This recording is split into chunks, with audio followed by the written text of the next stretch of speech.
May gusto ka bang ayusin na relationship? Para sa mabungang buhay, tayo na po at magkapet pandasal.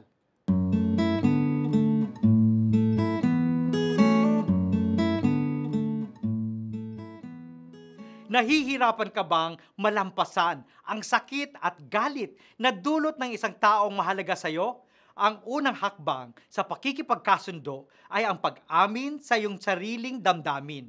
Maglaan ng oras upang iproseso ang inyong feelings bago subukan ayusin ang relasyon.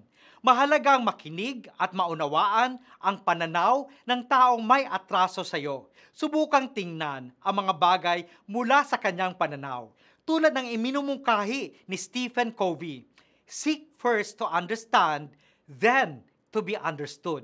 Panghuli, humingi ng tawad at magpatawad. More often than not, we all have a part in a conflict situation. Ayon kay Bishop Desmond Tutu sa Book of Forgiving, kung walang pagpapatawad, mananatili tayong nakatali sa taong nanakit sa atin. Patunay? Ginugulo nila ang ating puso't isipan kahit patulog na tayo. Nagpapalaya ang pagpapatawad sa impluwensya nila sa atin. Kaya kung nahihirapan ka sa isang nasirang relasyon, subukan ang mga iminumungkahi ko po.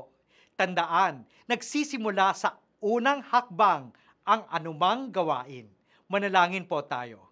O Diyos, turuan niyo kaming magpatawad dahil ikaw ang unang nagpatawad sa amin. Amen.